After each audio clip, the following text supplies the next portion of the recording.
Hey everyone, Mr. Happy here, and today I'm recording a video I didn't think I'd be making tonight.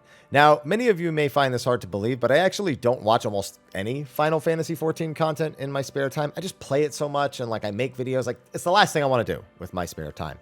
But of course, I make content for 14, so it pops up in my recommended all the time. And so as I was scrolling through, just trying to figure out what to watch while I was working on other stuff, this thumbnail popped up in my recommended. Now, many of you may think that I was drawn to it like I fly to a bright light, but my curiosity is what was piqued more than anything, because it triggered a memory of a video I made some years ago. And when I saw the title of Xeno's video, I went, that sounds like a familiar website to me. Sure enough, I hover over the preview, I see but 1 second of what is in the background, and I knew it immediately. This is the same site that I myself made a video about years ago, pretty heavily criticizing a tier list that they had put out. Now, of course, I like to do this stuff in good spirit and have a little bit of fun with it. Try to be productive and not so deconstructive or just destructive of what's actually being produced. But I want to take a look for myself because I'm just curious how they rank the jobs at this point. You know, we haven't had any job changes yet. Everyone kind of has their own perception of how things are. So I was like, I mean, realistically, how bad could it be? I think the last one came in the middle of the expansion when there was a lot of data points. And right now there's not a lot. So it could just be a matter of perception. So I'm curious to see what Gamerant had to say about the job balance or about the rankings of the jobs so far in Dawntrail. So I'm going to review that article now. All right, so Final Fantasy XIV Dawntrail job tier list. So we have S tier, A tier, B tier, and C tier. I got to hand it to them, not going with a D or an F tier. Kind of nice because Final Fantasy XIV, we like to kind of over-embellish when a job isn't doing too well. Sometimes it's definitely warranted, but a lot of the times we like to take minor things and kind of, go over the top with how bad they may actually be. So the fact that it only goes down to C, I'm kind of a fan of that. We're not going to go through what their general comments are about the stuff. We want to get right into the nitty-gritty. S tier. So the first S tier oh man, that's a bit conflicting for me. So the first S tier job that's listed here is Machinist. After receiving some changes in patch 6.3 of Endwalker, the Machinist remains a reliable physical range DPS option with steady sources of damage, easy resource management, and defensive abilities like Dismantle and Tactician to use throughout a fight. With the penchant for guaranteeing critical direct hits with Reassemble and Full Metal Field, the gun-toting and ingenious Machinist remains a dependable damage dealer in Dawntrail. So I feel like this is actually a somewhat decent assessment of Machinist. I personally feel within the Fizz ranged role, it is the job that I would personally like to play most right now. Numerically, you could argue for or against it at the moment compared to the other Fizz range. As more data points have come in, it's generally been getting a little bit better, but it's still kind of competitive with Bard. And I mean, that's kind of a decent place to be, but I think we all want Machinist to be a little stronger than that, something closer to what it was near the end of Endwalker. Because even with Dismantle and Tactician, they are great tools, but Bard has always been kind of a nice prog choice for a lot of reasons. One, Machinist at anything less than 2.5 right now. Maybe 2.49 is fine, but I was playing at 2.44 and 2.47, and it was absolutely killer. Bard at those same skill speeds plays significantly more reliably and just takes a little bit more effort and is still doing okay. So I think this kind of also ignores problems Machinist still has. If you have a lot of ping, it's still very difficult to play. And if you're trying to bounce back and forth between single target and AoE, I mean, I beat the point to death that Machinist's AoE is just not satisfying. It feels like a completely different job. But if you were to just sit Machinist in front of a dummy or a boss that you could just beat on, I mean, all of these things are pretty true. Would I agree with S rank? No, I think none of the Fizz range would belong in S rank. If I had to put one, I think I might. It would be tough. It'd be between Machinist and Bard. I would probably go with Bard just because the reliability of play and the bounce back and forth between AoE and single target. Not as many ping issues. With all the double weaving, ping can definitely still be a thing on Bard. But I would personally put Bard in S and probably Machinist in A if I had to. So I disagree, but at least they're saying things that I agree with. It doesn't really explain why it's S though. Just saying things about the job. Paladin. Definitely don't agree with that one. I am a Paladin enjoyer, but would I put it in S rank? No. Warrior would definitely be kind of in S rank. I think most tanks would say Gunbreaker is number 1 right now. and Warrior is kind of the goated number 2, but like if you feel really strongly about it, it could be your personal number 1. Paladin, although the changes were light for the Paladin in Dawntrail, the patch 6.3 rework of the shield-bearing tank allow it to shine bright in any situation. At level 96, the Requiescat skill upgrades to Imperator, which can be used at the same range as Confiteor to grant the Paladin a way to deal with foes from afar.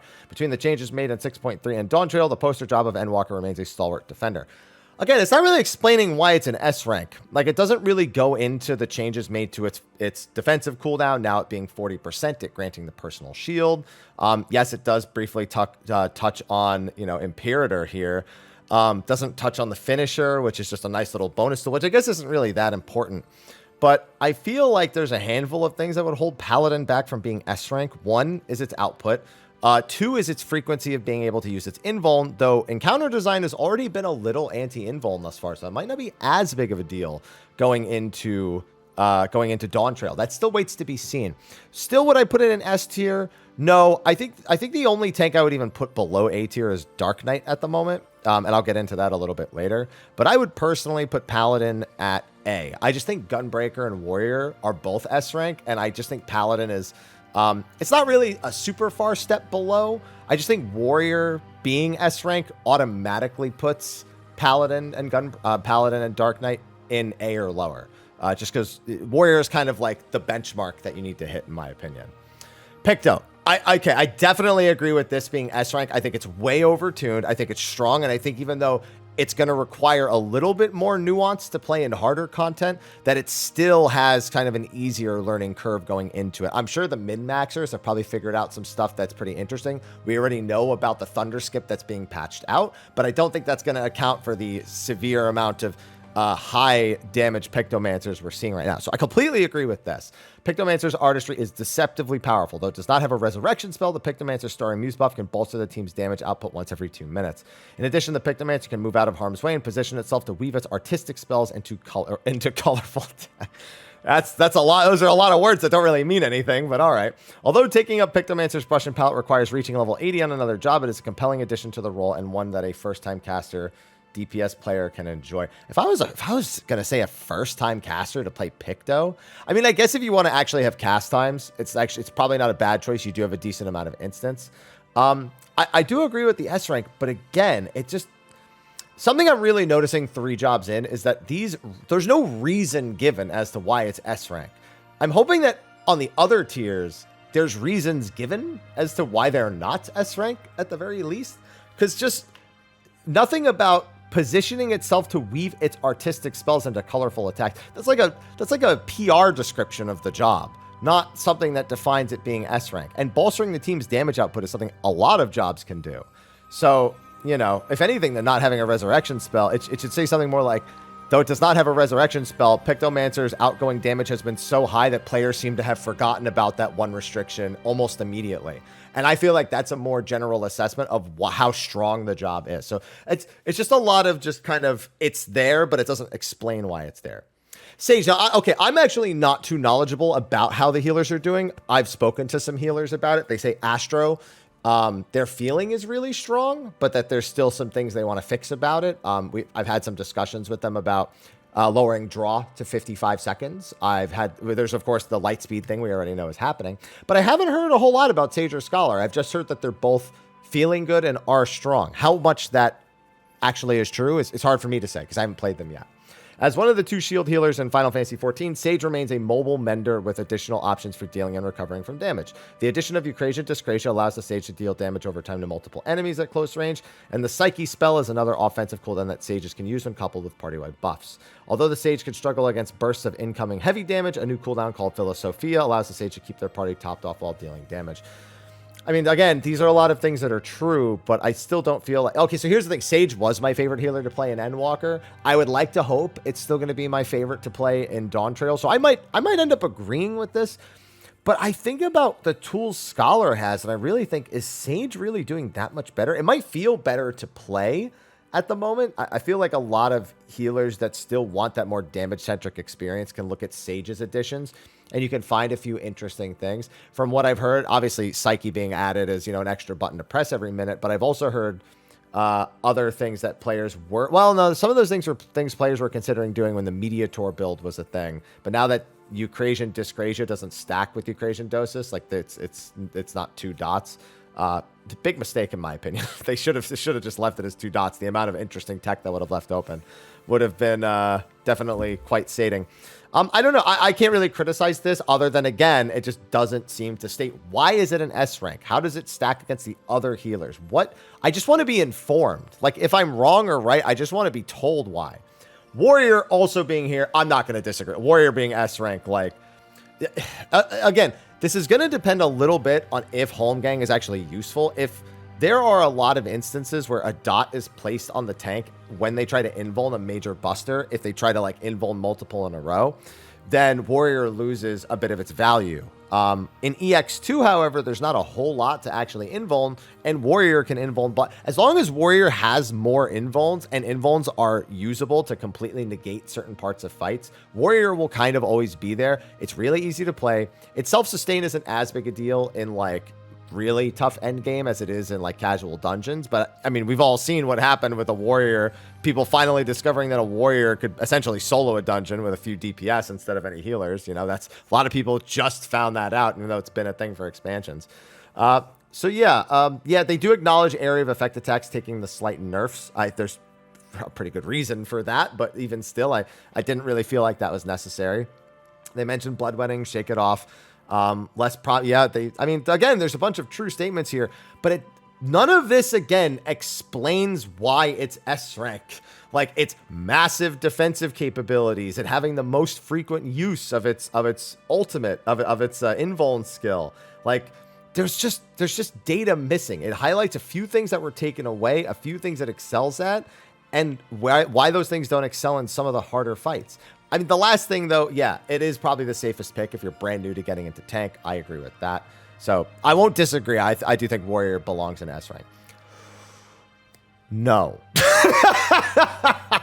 White Mage. No. Now, here's the thing. Healers might actually, of course, again, healers probably know more than I do. But I've seen what White Mage gets as its new tools. And on that alone, S rank? No. White Mage has kind of been in the spot where if you're a White Mage player, there's absolutely nothing wrong with it. Would you want it to do more? Would you want it to be a bit more flexible like Astro is? Sure. But if you are a White Mage main, there's nothing that should make you feel bad about playing that. Just not S rank, in my opinion. As one of 2 regenerative healers alongside Astro, the classic White Mage received notable changes. At level 40, it gets Ethereal Shift, which allows White Mages to dash forward, similarly to the Dancers en avant. This spell addressed a major concern about White Mage's lack of mobility beforehand. I mean, kind of. I mean, it's definitely an improvement, but new follow-up spells from 2 abilities, Speed of Light and Temperance. Speed of Light. I just realized that. Speed of Light, huh? All right. I don't need to say anything else. Y'all already know. We're added to bolster the White Mage's repertoire. Overall, the White Mage remains 14's most consistent healer in any situation. I don't agree with that assessment of it being the most consistent healer. I still think it's the easiest to pick up. I still think it's a great intro job if you don't want to be a shield healer. But most consistent, I mean, yeah, I guess Cure 3 spam, you know, is still a thing, and they have a lot of output, but like, and I guess because of the lower, I guess I'll say skill ceiling, I suppose, on White Mage, it's easier to just kind of press a button and things, you know, resolve better. Whereas Astro, you know, you might think about your star timing, you might have to think about your collective use, you have to think about celestial opposition, you have to think about your individual cards now. Like, you have your 3 essential dignities.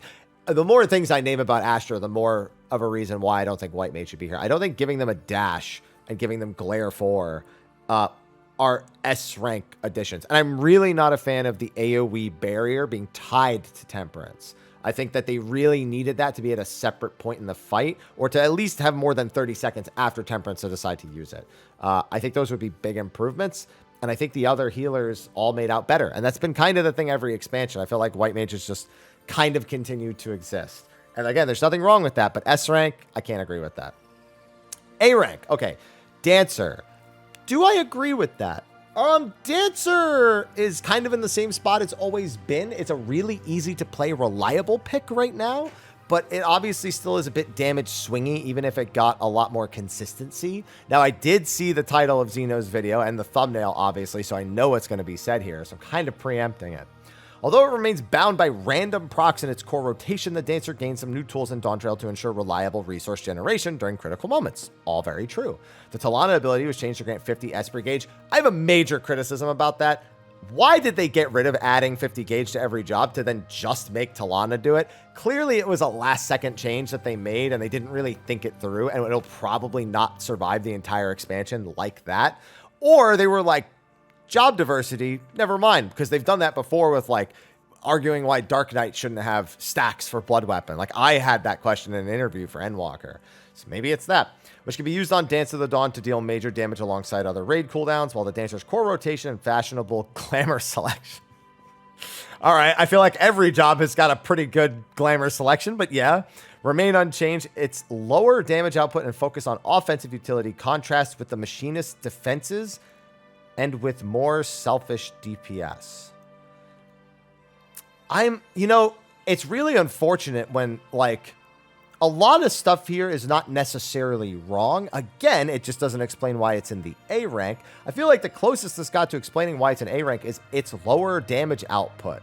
That's, like, the one thing, because Dancer, if I check what some of the earlier numbers suggest, is in a lower spot. I mean, again, it's very similar to where it was in Endwalker at the moment. Just looking at the data points from EX1 and EX2, which are still early and are still very fluctuating, but you know, it's not doing as hot as its counterparts at the very least. It was doing pretty good on the first day, but again, as more data points have come in, it's kind of started to fall back down to that similar-ish spot. So I'm curious where it will continue to go. This is a day-to-day thing. A rank, I feel like you could stick both Dancer and Machinist in A rank. Again, Dancer is just, it's even easier to play. I actually really enjoy playing new Dancer. Again, just not at anything below 2.5 GCD. So I'll kind of agree with its ranking, but the selfish DPS thing at the end, man, like Machinist is built on selfish DPS. Like I almost wonder if that's what they meant. I think that is what they meant. Its lower damage output and focus on utility contrasts with parentheses Machinist defenses and with more selfish DPS close. Like I feel like they're trying to say that Machinist is the selfish DPS here and that Dancer focuses on offensive utility instead, but it's not written that way. So I'm really trying here, but at the very least, placement wise, I'm okay with that. Dark Knight. This is interesting being here. Dark Knight, and I'm going to, again, reference this because I remember what I heard about Dark Knight the last few days. I have not played it yet. I was actually really looking forward to playing Dark Knight because I really like the weightiness of Tor Cleaver and that entire Blood Spiller combo now. So I was actually kind of really excited about it. And looking through a few basics here, I'm actually really surprised to see that Paladin is the one not doing so hot. Oh, I can't even look through the basics because I'm reading this in text-only mode. Yeah, I mean, it's really hard to judge. I guess that, you know what? Let me judge it based on less on the damage numbers because I know I haven't seen Paladin doing as well as Warrior. I know Warrior and Gunbreaker at the top and Paladin Dark Knight below it, but it looks like from what I just gleamed over here before I accidentally messed it up, that they're just below. Like, not by, like, a whole lot, so if you like playing them, it doesn't matter, and I want to stress that a lot.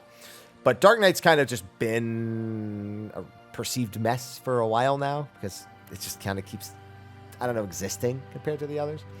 More fine-tuning, Blood Weapon and Delirium merged into a single button. That did cost them some MP generation, which has definitely been noted, even though Living Shadow no longer requires 50 gauge.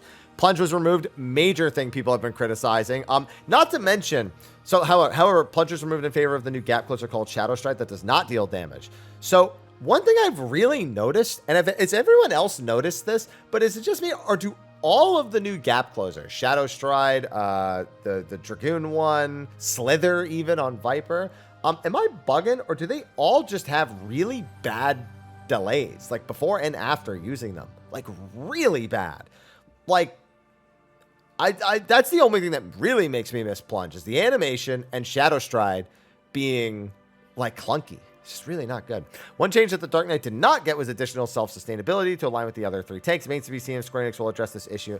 Listen, we've been talking about it for years. If they haven't addressed it at this point, it's not. Here's the thing. That never really affects their usefulness in Raid. It's just a dungeon feely thing, which affects a large majority of players, like being the one job that kind of doesn't get any sort of, like, you get Abyssal Drain once a minute, but I guess because they're like, oh, you have TBN, why would you need Sustain? And it's like, because that's just TBN, and it's not even remotely close to the effective HP of something like Bloodwetting, or even the buff cooldown on Paladin. Like, there's so many things the other ones have. A rank, though, I feel like all the tanks aren't even that bad. Dark Knight's really a flavor thing, but I also don't know the intricacies of optimizing it now. From what I understand, it's not that different. You just don't plunge, and you have more OGCDs that were added at level 100. That's my understanding of it, at least. But I will also say that I'm not thrilled about what is their 40% skill do? Paladins is a shield. Gunbreakers is Thrill of Battle. And I see Gunbreakers below this, which is so wrong. Warriors is a regen? And what is Dark Knights? Is Dark Knight? And it's not great that I don't remember off the top of my head. That's usually not a good sign. If I can't remember. I'm pulling up the Dark Knight the Dark Knight thumbnails now, assuming it hasn't changed since Mediator. I still have it here. Shadowed Vigil. Oh, they get the XCOG effect. Oh, yeah. No, that's like... Yeah, that's not good enough. Again, this doesn't... I guess there's a reason for it being A rank, is that it doesn't have sustainability. But, like... Maybe I would put Dark Knight in B. Only because I don't really like some of the changes. Again, the kind of... clunkiness of Shadow Stride and their 40%. Like, that's not a bad effect, but like, am I crazy about it at the same time? Not really. I think I would go B tier, but I could see how someone could land an A. And at least this one seems to have some explanation as to why it's an A. Gunbreaker's wrong. This is fundamentally wrong that this is here. Like, it's hard hitting. It got Lionheart, so it's got cool points there. I got the follow-up to Faded Circle. Like, yeah, Rough Divide isn't there. Like, does that suck? Yeah. Is that A rank compared to Paladin? Not really. Like, the 40% cooldown on Gunbreaker is Thrill of Battle baked in. Like, what were they thinking? I've been saying that since Mediator. What were they thinking? AVGN style. Its damage is nutso. Like, everything about this job is nutso. And because the only thing that sucks is sinking below 100, not having Lionheart is a way different feeling job. And that's not great, which, to be fair, we've been dealing with that for years, but it is a negative, to say the least. So, no, this is S rank. Without a shadow of a doubt, Gunbreaker's S rank. Now, Scholar being A rank is interesting, because I think that both the shield healers are kind of always S rank. Like, there's only 2, and I guess if you're going to put one in S, you should put the other in A. But, like, Scholar's kind of juiced.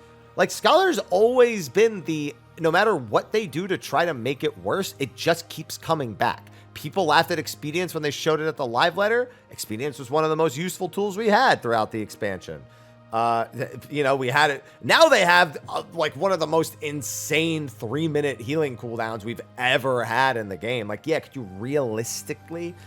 like, spam that without running Probably not, but it is like an insane throughput on Seraphism. Honestly, the biggest negative about it most people have is the glam. It's just like making you look like the weird looking fairy person. I don't know. I feel like you should put all the healers except White Mage kind of an S rank, but I think Momo might have a different opinion about that. I don't know what he's had to say about the healers. And Astro, I'm really unsure about, again, other than the things I mentioned earlier. So, I don't know. I have a hard time thinking of either shield healer being below S rank. They're so good. And they've been good, you know? Viper, I think this probably should have been an S. But I think that depends on who you ask. Viper's been doing pretty good, if I recall. It's pretty easy to play. It's kind of busy. It doesn't really have a set 2-minute buff window. Like, yeah, you just use, you know, reawaken a couple times. You have to set up the debuff and then reawaken twice. But like, you kind of just always feel on Viper. And it does pretty good. Like, and they're like, the problem is that one of the changes they're making is a good one with the range increase probably on reawaken. They haven't said it that, but that's probably what it is. And then, but then like, we're so worried because we know they're getting rid of some positionals. We know they're getting rid of, some of the busyness, and maybe after that it could belong in A rank. But I think as it released, S rank is probably the right place for Viper. Then we come to B tier. So I don't agree with this. I have leveled Astro. It's at 99.5, which is not all the way, but like I'm basically there.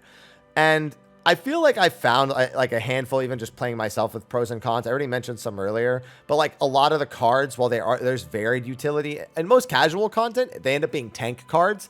And I don't know about you, but I'm kind of okay with that.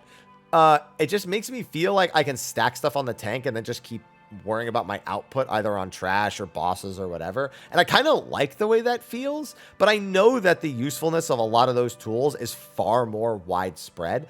And between neutral sect and having the 2 celestial oppositions and 3 essential dignities and having exaltation and having star and having collective, and like, it's just the number of tools is so nutso that once they give them the light speed charges, probably 2 charges at 60 seconds of cooldown, and they make the other change. What was the other? And if they make a change to the draw to make it 55 seconds instead of 60, so it doesn't drift as easily. Like, I think you do those 2 things. Like, oh, and Macrocosmos being damage neutral, which is a complaint, and they are addressing it. But it's like, man, it's just it got so much better after Astrodyne was gone, and I don't know. I think all the healers except White Mage probably belong in S rank.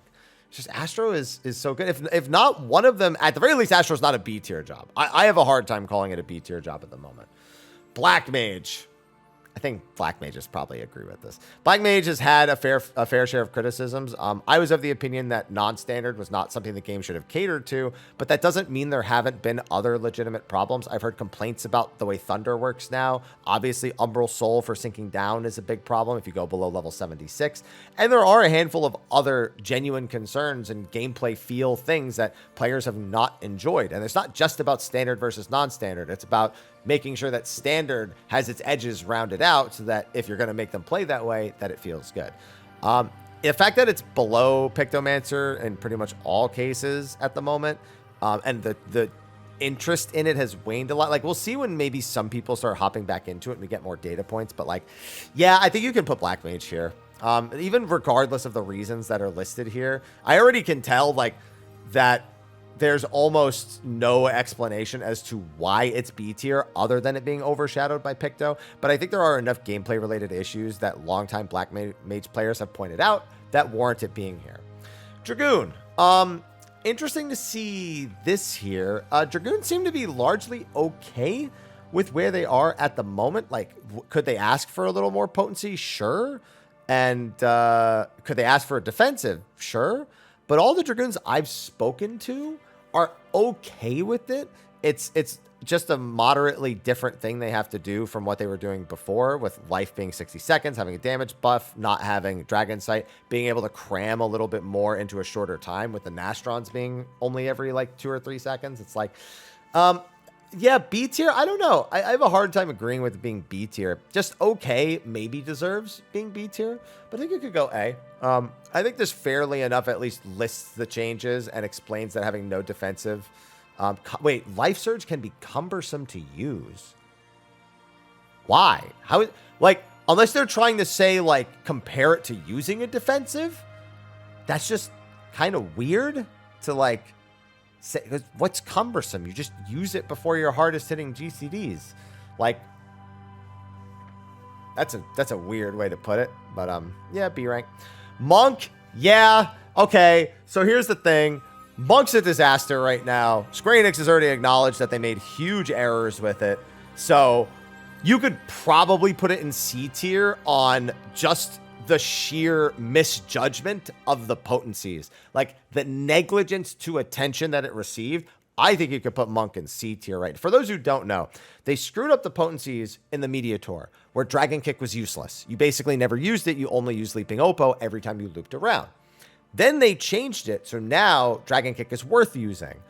But the potency of just doing Dragon Kick and Leaping Oppo is better than the rest. Because you don't have to manage a buff on Twin Snakes or a debuff on Demolish, you just press the buttons that do the most damage. And in this case, it's just Dragon Kick and Leaping Oppo. I think they could force a fix to this by making it so that you have to be informed to gain Fury, instead of literally just being able to do Dragon Kick, Leaping Oppo back and forth without caring about your form. They'd have to put some amount of power behind forcing you to be informed. But even then, the fact that that was missed, like just basic number math, to me that's C tier. And it says Anatman was rendered obsolete. It wasn't rendered obsolete, it was removed. I mean, yeah, it was removed because it was rendered obsolete, but it's just gone. I do also still have kind of mixed feelings about having a GCD with Fire's reply. They don't even mention Wind's reply. Like, they only mention Riddle of Fire. They don't mention the AoE heal. Like, there's some really cool stuff that Monk got. But again, that huge mistake that they made with the potencies, I think alone it should be shoved in C tier. Even if it's performing okay, and it is, I still think it should be shoved in C tier just for sheer negligence. So that's a big bias on my part. Ninja. I haven't heard much about Ninja, other than people liking the more ninja-esque, like Dokomori being, more ninja-esque. Huton ability itself was reworked to be an area of effect counterpart of Suiton. In its place, the Cosmotoid gauge was introduced, when can be generated by Armor Crush and spent to boost the power of Aeolian Edge. Mug and Trick Attack received upgrades, along with Ninki Gauge Spenders, Hellfrock Medium, and Bava. Again, it just doesn't explain. Why is it B rank? Like, I wish there was a point here that I could agree or disagree with. Like, these are just statements about the job. Like, is Ninja B? I don't know. I feel like the melee are all in, like, okay-ish, like, spots. Okay or great spots. But everyone's talking about Reaper and Viper right now as, like, big, strong powerhouses. Monk is a disaster. Dragoon's okay. And Samurai and Ninja have kind of just been, like, only lightly. They haven't been as impactful topics of discussion. So maybe on that note alone, B is kind of a nice spot. They're just kind of coasting right now, but they're not shining. I think that might be reasonable to kind of put them in B on that factor alone. But I just wish there was an explanation for me to at least argue. Yeah, and then Samurai here. Of course, you got to bring up Kaiten every time you bring up Samurai. Shoha being AoE. Mekio and Ikki Shoten received additional benefits with the addition of Viper as a selfish melee DPS. Only time will tell how Samurai and Viper will fare in head-to-head comparison. Yeah, so this is not factoring in, of course, the changes we know they're getting. We know Tendo having a slightly longer recast time is something that was not popular. We know that's being adjusted. I also know that Mekio being shared with Tsubame Keishi and not being able to manage the cooldowns was also pretty heavily criticized because they're tied together. But other than that, again, I haven't heard much about Samurai. It's just been those couple of same complaints that kind of survive from Mediator, and then the Tendo thing, which we know they're fixing. So, I mean, yeah, I guess, yeah, it's just kind of coasting right now with a few minor complaints. So, sure, we could throw it in B, I suppose. C tier, Bard. Do not agree. So, Bard, I still feel like has some pretty major rigidity problems. You don't need the target anymore, like it says here. They still have a lot of buffs. They are still pretty busy, so they're quite engaging to play during their buff window. They improved using Pitch Perfect on Trash or AoE in general. So there's a lot of positives, but the rigidity of the songs and any mistake that you make kind of slowly drifting things, that's still a pretty major problem, and I don't see them fixing that anytime soon. But the current data points suggest that it's doing really well. It's arguably the best of the Fizz range at the moment. It's just a matter of how you feel playing it. I would prefer to play Machinist at the upcoming raid tier, because I think that as long as it's just a single target fight, I think it's probably the more reliable choice. But Bard is not an unreliable choice. It's not nearly the same RNG that it used to have, and especially because you have other GCDs that don't trigger Refulgent procs in your opener or during busy times, then it's a lot easier to manage not accidentally wasting one. So one of the few kind of pain points you had, you've already got something to deal with. But the fact that it says the Bard's damage output still needs some additional tuning to be a competitive pick. This article came out 2 days ago as of this recording, and the data points were already in, and Bard was in the top. Like, it was like the early data points showed it at the top near Dancer. Now Dancer's kind of falling down, and Machinist is kind of the one that hovers closer to Bard, but Bard is still doing good. Definitely not a C tier pick. And not Reaper either. Reaper, from what I understand, like, if you're talking about Death's design still existing as it is, and that's enough to get it in C, and that is mentioned here, I can see. I get that. I'm not a fan of Death's design either, but the fact of the matter is, Reaper is tearing it up, and it is a pretty easy job to play. So, with both of those things in mind, it having a defensive compared to some of the other melees, it having... Oh, yeah, I didn't even mention Samurai's... Samurai getting the timed heal thing. I'd forgotten about that, but that's another thing that it got that's pretty great. It has the shield with the defensive, with the regen. It has the teleports from ability. Like, it's doing really good damage. Like, I just don't know how it gets to C. Is it just because Death's design still exists? Is that enough of a reason for some of you to put Reaper in C even though it's performing well? I'm willing to bet the answer is yes. And then Red Mage and Summoner, these are the last two jobs. Okay, it's not good. I had forgotten that I hadn't even really talked about these yet. And that's because nobody's talking about Red Mage. Like, the issue they're adjusting with Manification, with it being too short, is an issue I only learned because of them talking about it. Because nobody's talking about... Summoner is, we didn't ask for Solar Bahamut, and it's still not very fun. And I actually see that it says that. New spells and damage tuning would give it a much-needed boost. Actually, completely accurate placement in terms of Summoner. Well, Solar Bahamut is an impressive addition to its rotation. I would say is incorrect, but that's personal opinion. And it also says, yeah, with Pictomancer being out, it's just Summoners. It just, nobody cares that they have a res. Like, it's just not a factor. And the heal that they get too from Solar is actually somewhat useful. There's a few spots in the EX trials where you're really glad to have it actually as a Summoner. And I think it will continue to be a more useful tool than we gave it credit for. But that being said, I fully agree with it being down in C. Red Mage is also, on a personal bias note, it is one of my less favorite jobs. I don't like it. It's just, I don't even hate it. I hate playing it, but it just isn't my job. You know, like, I just don't get a good feeling out of playing it. But I give them credit. They fixed the Moulinet thing. Its AoE and single target rotations are very much in sync. It's got some new follow-up attacks, but they do accurately state here that their use can be tricky to handle, and that is a problem with Manification, and they are adjusting that. The Red Mage remains a good pick in Ultimate Raid. I don't know why specifically Ultimate. It's good in any prog if you're going to need a lot of raises. Like, that's still its key value, is that even if you're going to swap to the high damage casters afterwards, you use it to gather information. That shouldn't be its only strength. I agree. And I think C ranking is kind of fair on that note. Like, the job has just been hamstrung by this res thing for way too long. And I know some great Red Mages who can play and make the job sometimes look competitive. But the fact of the matter is, every caster is kind of suffering under the shadow of Pictomancer at the moment. And they all have notable problems. And Summoner and Red Mage being way down under them in terms of damage is probably going to be a big contributor. And no, there's no Blue Mage on here. Don't make me do that. Okay, so I definitely think in terms of constructive feedback, if you're going to rank something, give me a good reason as to why it's there compared to its other options within its role and its overall value that it is adding to the game.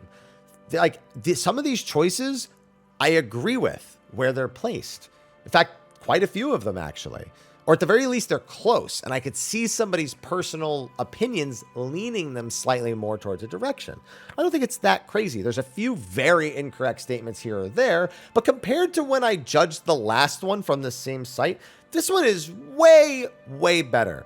But a tier list has to be informative about why it is placed in that section. And there's only a few cases of that, mostly near the bottom of the list. So I just feel like if I were to give a constructive piece of feedback, then gather some opinions from long-standing people that have things to say, or say that it's an expression of your personal feeling or opinion. When I give my thoughts on a job, that's what I do. I say, hey, I'm not an expert in this. I've heard a few things around. This is my perception. I make sure the disclaimer is there. But this barely even expresses opinion. The only opinion of a lot of this stuff is what its rank is, but not why. And that bugs me so much. So overall, though, like I said, way better effort than I think the last time I read one from the same site. I think it's trending upward, but yeah, definitely look at a few of those things to make it better. But this was fun. I'm glad that I did this, and now I'm going to get back to working on all the other videos that you're actually expecting from me for the next month coming out of Dawntrail. Some of them job thoughts, actually. I got some of them done here, but dedicated videos on various jobs are coming. My main scenario playthrough is also going to be uploaded as well to this channel and not to the VOD channel. And so, yeah, I've got plenty of stuff lined up for all of you for the next month. So I hope you don't mind your subscription box being very, very full. With that, thank you again for watching. Thanks to Xeno's head for popping up in my recommended, so I even knew that this existed. And I will see all of you in the next one. Until then, take care.